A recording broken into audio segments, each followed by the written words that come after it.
In this video, I'm going to tell you more about the survey or the forms add-on. The survey or the forms add-on can be found under the add-on section. If you click on the more add-ons and you search for survey or forms, you will find the survey forms add-on. If you click on it, you will get to a screen that that gives you a description of what it is. You can use the forms in the survey module to collect data from clients and other stakeholders. This module allows the website owner to create their own online form and surveys. The online forms can be allocated to various pages of the website, or it can be a normal link on your website. Now this is a very, very powerful module, a very underutilized module. This is a brilliant way for you to collect information from your clients, either as a single page or as part of a module on your page. So if you want to activate it, you just click on the activate button. You can find the module under content. If you click on content, you will find forms and survey manage under or in the menu. When you click on the link, you will be given the following page. You start with two options. You can either create a new survey, you can allocate existing surveys. Obviously, the fact that we have not created a survey yet, we will not be able to allocate it. So to create a new survey, you click on the create a new survey button. The first thing you're going to need to do is you're going to need to give your survey a title. I'm basically just going to say survey title. You're going to need to add an email address. Now this is the email address that the surveys will be sent to. The information that you collect will be put on the server, so you will have access to it from within your portal, and I'll show you a little bit later how to get access to that. But more importantly, every single time a person completes a survey, the email address that you put in here will receive a copy of that survey. So it's a brilliant way of that you can immediately know when a person has actually completed the survey. Then you have a survey description. Here you can tell people what the survey or the form is all about. So I'm just going to put in description here. Again, this is the normal content editor, so you can add pictures and do all sorts of things to make the description pretty so that people understand what it is about.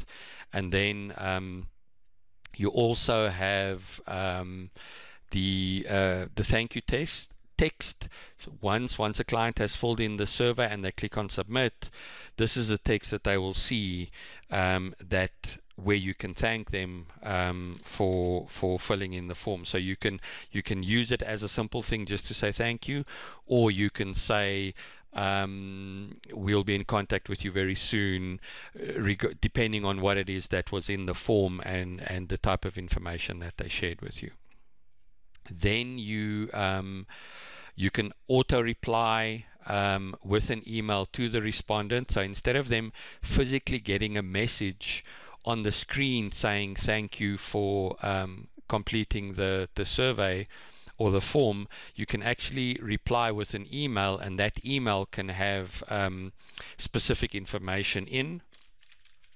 Again, that can be anything.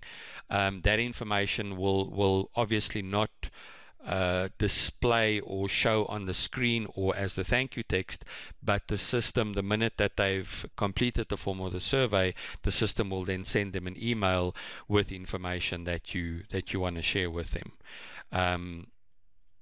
You can also auto reply with a text message, so you can actually send them an SMS to say thank you, or to send them a link, or whatever the case may be. And then last but not least, you can add the clients to the mailing list. Just note that the above auto reply to either email or SMS must be selected in order for you to automatically add the client to your mailing list. If either one of these two have been ticked, it will automatically add your client to the mailing list with the survey name as the group. Now, if you looked at the video that I did regarding mailing lists, you can actually put your clients in different client groups. Obviously, if you add them to that mailing list automatically with this feature, they will be added into a group with the name of the actual survey that you created. So once you've completed all of this, you click on the next button. Now this is where the actual survey starts. What we've done now is we've created the title, the name, the response, etc. on it. That portion that we've done just now can be found under the edit survey details. So if you want to change any of that, if you click on edit survey details, it will take you back to that page, and you can go and change the survey title or the thank you message, etc. You can also order survey questions. So if you add question 1, 2, 3, 4, 5, and you feel that question number 4 should actually be question number 2, if you click on order survey questions, then you can swap them around. You can also clear all entries into the survey. What we are going to focus on now, though, is the add a question. If we click on the add a question button, you will see that you have various types of questions that you can add to your survey. Firstly, there is a radio button. If you want to select that, all you need to do is just click the physical button. Now that is actually a radio button. So radio button will look similar to that. So you will ask them a question, please choose which, and then their answer would be a radio button, or they would literally click which one of the answers they want. If you now remember, you can add as many questions as you want. You can obviously only have one question type per question, so you won't be able to, for one question, choose radio and checkbox and single text box. You can only have one type per question. So checkbox is similar to this. Instead of a radio button that does a little dot or circular selection, a checkbox will actually add a tick to that. A single text box is exactly that. You have your question on top, and then they have a single text box where they can enter their answer. Multiple text boxes, as the name suggests, sorry, I clicked on the wrong thing. Instead of a single text box, you will now have more than one text box. So you can have one question that says please enter your personal details, and under that you have name, surname, and email, as you can see there. Then you can have multiple columns. Multiple columns look something like this. So this gets a little bit more complicated. So if you are creating an order form, for example, and you want people to add a product name, a product code, quantity, and a price, you can create the multiple columns question so that they can enter the information into that. General drop downs, that is if you have more than one variable, and each variable has a different set of variables of its own. So like in this case, you will have the one selection, and then the drop down will give you different variables for that specific selection.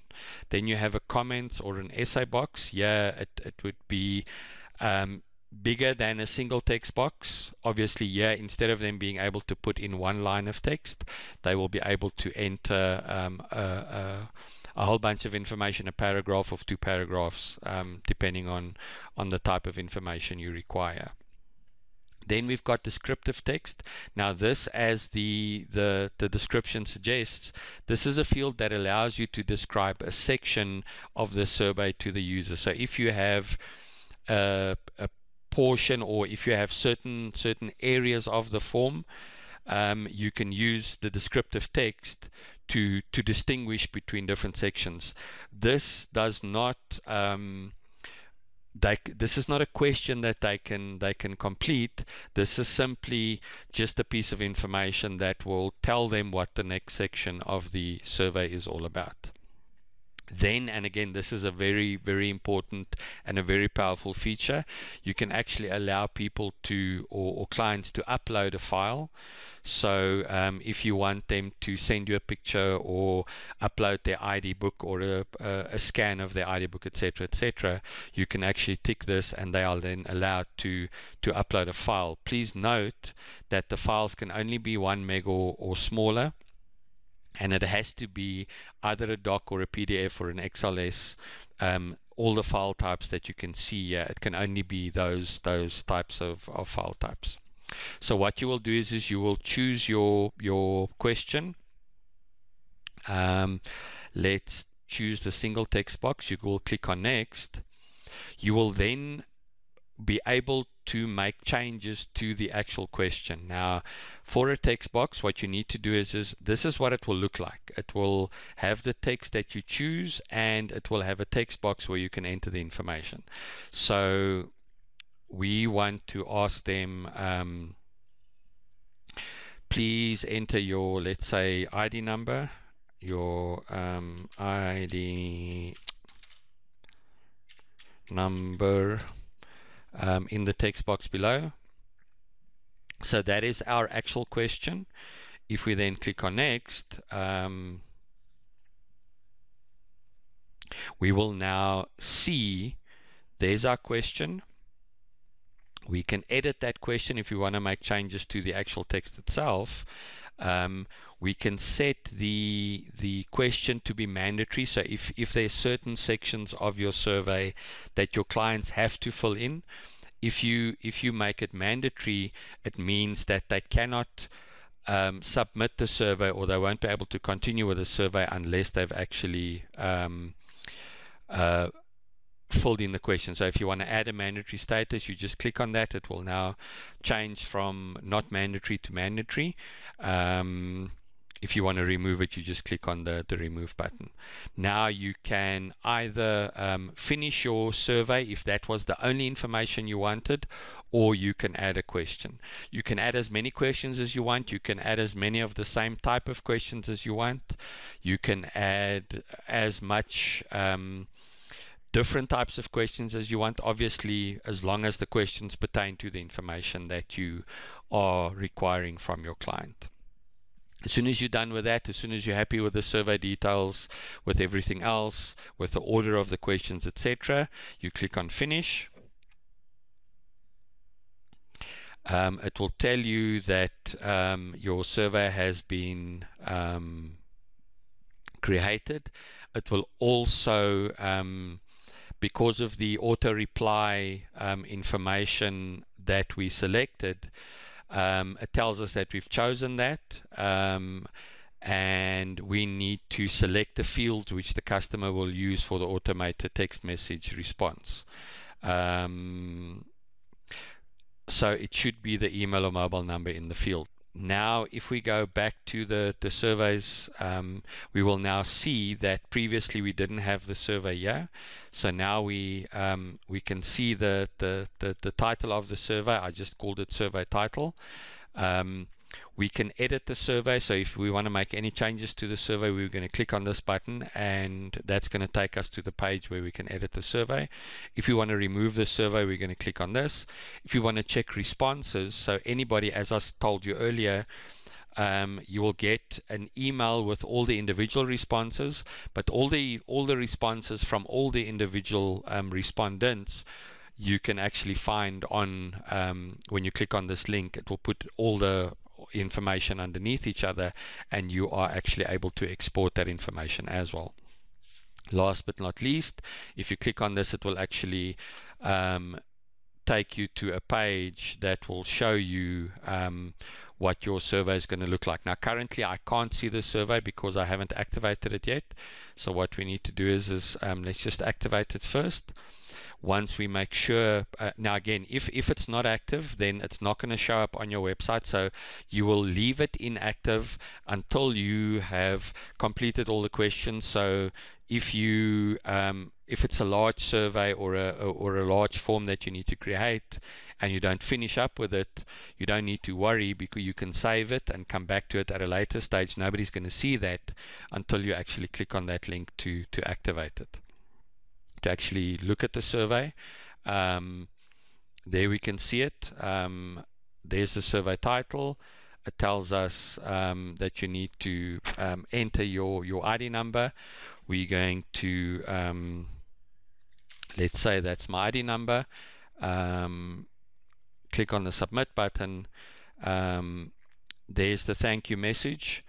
The email address of the person that you entered will receive an email. Here we can see that on the website we actually get a notification to say that somebody has completed the survey. If we now go back to the responses, we will actually be able to see that on this date at that time, that is the response that that person gave to the actual question. If there were 2 or 3 or 5 or 10 questions in there, we would be able to see them there. We would also be able to delete the responses. We would be able to download the responses via CSV.